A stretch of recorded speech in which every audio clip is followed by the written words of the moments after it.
할렐루야. 이제 겨울이 지나고 완연한 봄으로 들어온 것 같습니다. 저희들이 한겨울에 시작된 이 성경 읽기 내용이 이제 벌써 사무엘하 7장부터 열왕기상 3장까지 많이 우리가 함께 읽어서 온 것 같습니다.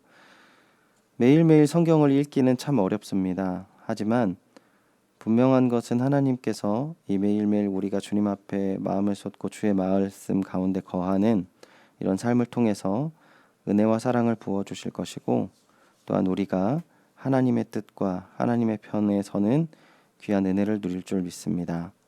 우리 끝까지 우리 하나님께 헌신된 귀한 시간들 가지셔서 하나님의 풍성한 은혜와 사랑을 누리시기를 간절히 소원합니다. 우리는 지금까지 사무엘상과 사무엘하 앞부분을 통해서 다윗을 하나님께서 어떻게 왕으로 세우시는지의 모습을 살펴보았습니다.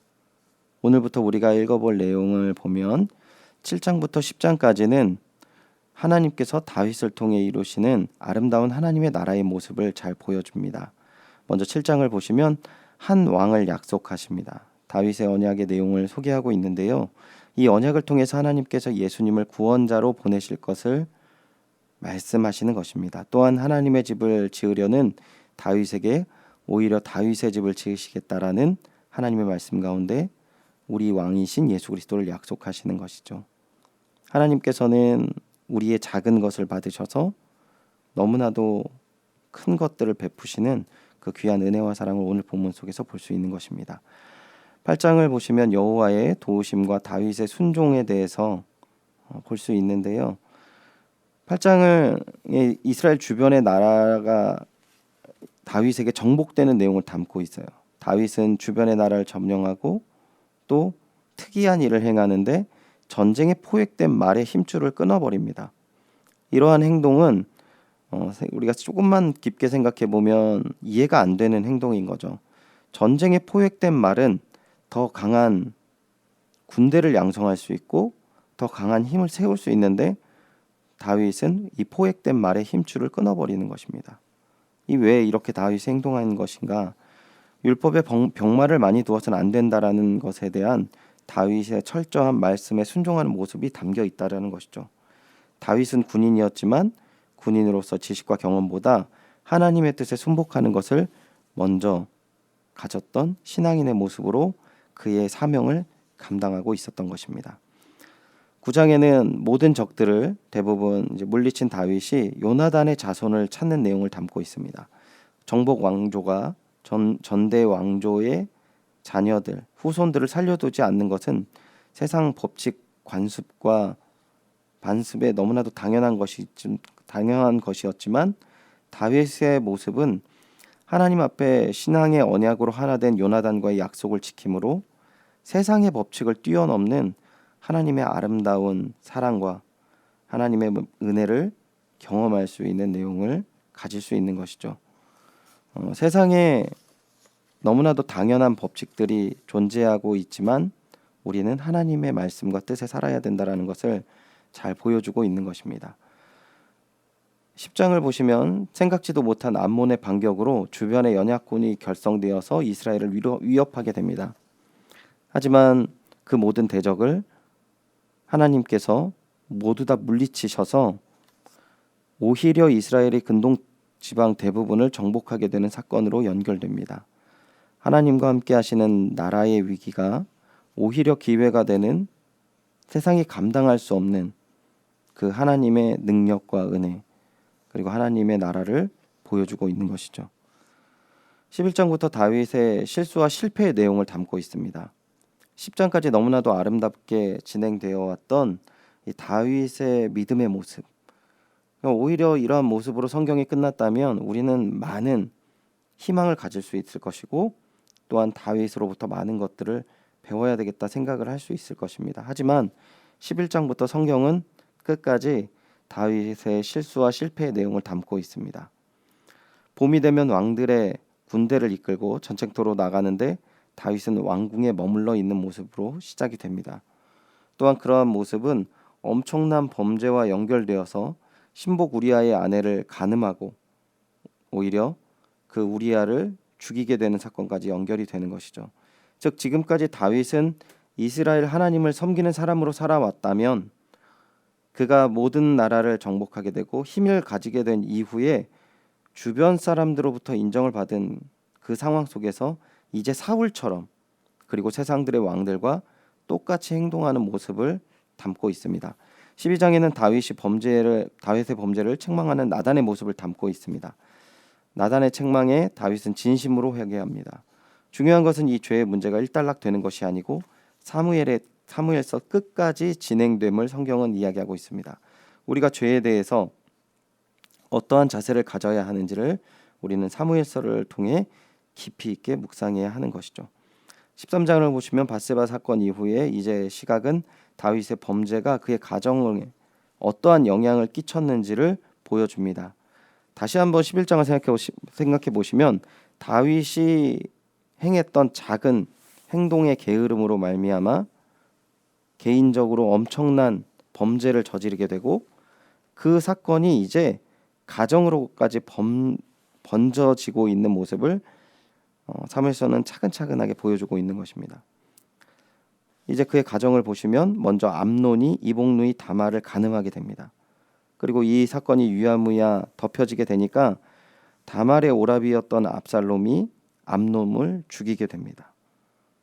그리고 특이한 것은 이러한 사건이 진행되지만 다윗은 철저하게 주변인으로 서 있는 모습을 성경은 이야기하고 있습니다. 14장으로 넘어가면요. 암논을 살해하여 예루살렘을 떠났던 압살롬이 이제 다시 예루살렘으로 돌아옵니다.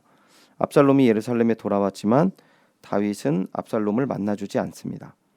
압살롬은 다윗의 신복인 요압을 압박함으로 다윗과 만날 수 있게 됩니다.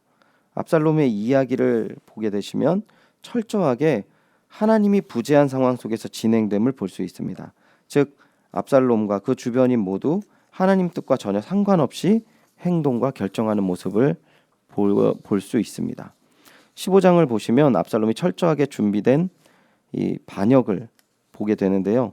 이제 다윗으로부터 시작된 범죄의 모습이 그의 가정을 넘어서 이스라엘 전역으로 퍼지는 모습을 담고 있습니다. 압살롬의 반역으로 인하여서 당시 많은 사람들이 피해를 보았지만 더 중요한 문제가 있었는데 이스라엘이 하나의 나라에서 이제 여러 마음이 나누어진 분열된 나라의 씨앗을 심기우게 되는 것입니다. 16장을 보시면 압살롬의 반역으로 피난길에 오른 다윗을 저주하는 사울의 가문 사바의 모습을 보게 됩니다. 이 다윗이 시바를 통해 듣게 되는 모든 모욕적인 언사가 여호와께서 내리신 징벌이라고 생각하며 묵묵히 감내하고 있는 모습을 담고 있어요. 누군가 나를 모략하고 비난할 때 일일이 반박하고 따져야 할 때도 있지만 믿음의 사람은 먼저 하나님의 뜻을 살피는 것임을 다윗의 모습을 통해 교훈을 얻을 수 있습니다. 17장을 보시면 하나님의 섭리와 통치는 압살롬의 계획에 있지 않음을 분명하게 보여줍니다. 압살롬의 모든 계획을 준비했던 아히도벨의 뜻을 따르지 않고 다윗의 사람 후세의 계획에 동참하게 됩니다. 본문 14절 보시면 이는 여호와께서 압살롬에게 화를 내리려 하사 아히도벨의 좋은 계략을 물리치라고 명령하셨음이더라. 아멘. 18장 보시면 다윗은 압살롬과 전투에 참여하는 군인들에게 이상한 부탁을 합니다. 압살롬의 목숨을 살려달라고 하는 것이죠. 물론 전쟁에 승리한 이후 압살롬의 죽음의 소식을 듣고 다윗은 오열합니다. 전쟁에서 승리하고 뜻을 이루는 것으로 사람의 일이 끝나는 것이 아닙니다. 다윗은 철저하게 죄의 비참함을 경험하고 있습니다. 그리고 죄에 무력한 자신의 모습에 오열을 하고 있는 것입니다. 19장을 보시면 요압의 권면으로 승리자의 모습으로 귀환하는 다윗의 모습 속에 그가 이 반역 이후에 잘 드러내는 부분들이 이스라엘에 일어난 모든 일들이 잘 봉합된 듯이 보였지만 성경은 유다 족속과 다른 족속들의 갈등의 씨앗이 있음을 분명하게 보여줍니다. 이제 죄의 작은 씨앗은 봉합할 수 없는 분열을 낳게 되었고 그 분열은 크게 성장하고 있음을 우리는 살펴보아야 합니다. 20장을 보시면 압살롬의 반역 사건은 결국 세바의 반역 사건과 연결이 됩니다. 특별히 다윗을 따르는 유다 지파와 그 외에 이스라엘 지파들과의 확연히 다른 모습으로 말미암아 전쟁의 승리와는 별개로 서로 원수가 되는 결정적인 사건으로 진화됩니다. 반역의 사건은 마무리되었지만 이스라엘의 분열은 더욱더 심화되고 있는 것이죠. 21장 보시면 여호와께서 사울의 시대에 지은 죄를 지적하십니다. 그리고 이 문제 해결을 하기 위해 사울의 일가족 중에 7명을 처벌하시는데, 최근 학폭으로 인해 과거에 행했던 죄의 모습이 오늘 나의 발목을 잡는 것과 같이 하나님께서 사울의 집안의 죄를 기억하시고 있다라는 것이죠. 눈에 보이는 사울 왕이 되었던, 다윗이 왕이 되었던, 우리는 주님의 뜻에 순복하는 것이 죄를 멀리하는 지혜임을 꼭 기억해야 합니다. 22장을 보시면 다윗의 찬양의 고백을 통해 곤고한 자였던 자신이 하나님의 구원을 받음으로 말미암아 감사와 찬양을 올릴 수 있는 부분을 잘 표현하고 있습니다. 그의 인생을 돌아보았을 때 하나님이 아니시면 자신이 이렇게 지금까지의 인생을 걸어올 수 없음을 분명하게 고백을 합니다. 23장에는 다윗과 함께 동참한 수많은 다윗의 용사의 모습을 담고 있습니다. 믿음의 길 하나님께서는 함께 걸어가는 수많은 동역자들을 붙여주신다는 것이죠. 비록 오늘 어려움과 힘든 일로 인하여서, 또한 힘들게 하는 사람으로 인하여서 어렵다 할지라도 돌아보면 우리 주변에 함께 믿음의 길을 걷는 이들이 많이 있음을 우리는 기억해야 합니다. 24장을 보시면 다윗이 인구조사를 하는 사건을 다루고 있습니다. 성경은 다윗이 참 대단한 신앙인임에도 불구하고 죄 앞에서 참 연약한 존재임을 너무나도 잘 보여줍니다. 또한 그러한 죄의 모습에 하나님께 용서를 비는 제단을 통해 이 모든 죄의 문제를 해결하실 수 있는 예수 그리스도를 고대할 수 있게 되는 것이죠. 사랑하는 주님의 동역자 여러분, 믿음의 길을 걸어간다라는 것은 연약한 자신을 발견하고 구원이신 능력이신 주님의 은혜를 깨닫는 것입니다. 이 귀한 은혜가 성경 통독을 하시는 시간 가운데 풍성하게 누려주시기를 소원합니다. 열왕기서를 읽을 때 우리가 기억해야 할 것은 열왕기의 끝이 포로 시대를 보여주고 있기 때문에 예루살렘 성벽이 무너지고 성전이 파괴되는 모든 상황을 경험한 사람들이 이 성경을 접하는 1차 대상자임을 기억해야 합니다. 하나님의 나라가 무너지는 것이 이해할 수 없는 상황이기에 이 일을 신앙의 눈으로 해석하는 관점이 담겨 있다라는 것이죠. 오늘로 비교를 해본다면, 적용을 해본다면 오늘 교회의 모습에 대해서 세상 사람들이 우리가 생각하는 것과는 너무나도 동떨어진 비난의 시각을 가지고 있죠. 물론 교회가 실수하고 넘어진 부분이 있지만 이해할 수 없을 만큼의 적대감과 공격적인 시선을 우리는 잘 알고 있습니다. 어떻게 하나님의 교회에 대해서, 하나님에 대해서 이런 마음을 가질 수 있는 것인가?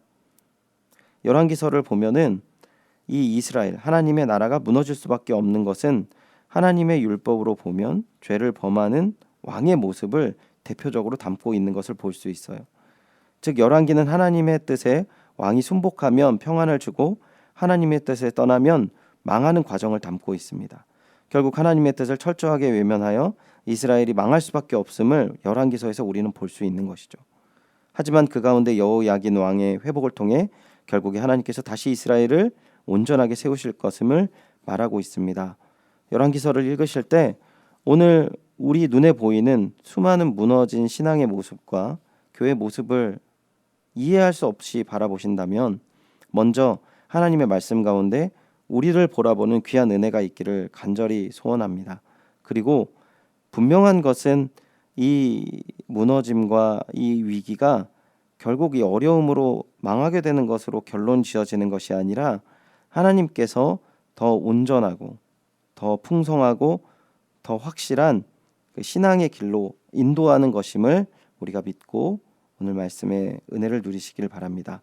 먼저 1장을 보시면 이제 다윗의 왕권을 이어받기 위해 이 다윗의 아들 아도니아 왕자의 야심을 보여주고 있습니다. 하지만 그러한 가운데 다윗의 신복들, 하나님을 신뢰하는 자들은 하나님께서 정하신 솔로몬을 지지하는 모습을 잘 담고 있습니다. 당시 아도니아 왕자가 왕위를 받을 수 있는 나이와 첫째라는 위치, 수많은 권력이 있었지만 솔로몬을 쫓는 이들은 오직 하나님의 뜻이 있는 곳에 서 있는 그 모습을 잘 보여주고 있습니다. 이 장에는 아도니아가 다윗의 마지막 첩인 아비삭을 요구하게 되는데요. 고대 사회에서 왕의 부인을 취하는 것은 왕의 권력을 계승하는 문화를 가지고 있었던 의도하는 행동이었던 것이죠. 이러한 행동으로 인해 시작된 솔로몬과의 왕위의 다툼의 내용은 결국에는 솔로몬 왕위 계승이 진행이 잘 되어지고 하나님의 뜻에 함께하지 않는 사람들이 쇠약해져서 결국엔 하나님의 뜻 가운데 온전하게 솔로몬의 왕권이 굳게 세워짐을 잘 보여주고 있습니다. 3장에서는 솔로몬은 하나님께 엎드려 지혜를 구하는 모습을 담고 있는데요. 하나님께 자신의 자금을 고백하고 하나님의 은혜가 아니면 자신의 이 일을 감당할 수 없는 자임을 고백하며 주님께 간구하는 모습을 잘 보여주고 있습니다. 사랑하는 주님의 동역자 여러분, 하나님은 우리의 구원자이십니다. 하나님이 함께 하시지 않는 곳에는 생명이 없습니다. 또한 영원함도 없습니다. 귀한 주님의 능력이신 그 손을 붙드는 귀한 은혜의 한 주간이 되시기를 간절히 소원합니다. 또한 말씀을 읽는 가운데 더욱더 하나님의 은혜를 구하시는 그 은혜가 가득한 성경 통독의 시간이 되시기를 주님의 이름으로 축원드립니다. 기도하겠습니다. 하나님, 오늘 다윗의 삶의 마무리를 보게 되었습니다. 정말 하나님 안에서 하나님과 동행하고 하나님과 마음이 합한 자였는데 죄에는 너무나도 무능력한 그 모습으로 말미암아 가정이 파괴되고 나라가 어려워지게 되는 상황을 보게 되었습니다. 하나님, 그렇습니다. 그 위대한 신앙인이었던 다윗도 이렇게 죄에 연약한데 저희들이야말로 얼마나 연약한 존재인지를 저희들이 이 말씀을 통하여서 깊이 있게 깨닫게 하시고 오직 능력이신 예수 그리스도의 은혜와 사랑을 붙들고 나아가게 하여 주시옵소서. 또한 말씀을 통해 늘 우리를 돌아보게 하셔서 온전히 하나님의 뜻 가운데 서 있는 하나님 편 안에서 하나님의 뜻에 이루는 그 동역자로서의 삶 살게 하여 주시옵소서. 우리가 말씀을 읽는 이 시간을 통하여서 주님의 마음을 깨닫고 주님의 뜻을 결단하고 주님의 편에 서 있는 귀한 주님의 동역자 되게 하여 주시옵소서. 허락하실 귀한 은혜와 사랑에 감사드리며 예수님의 이름으로 기도드리옵나이다. 아멘.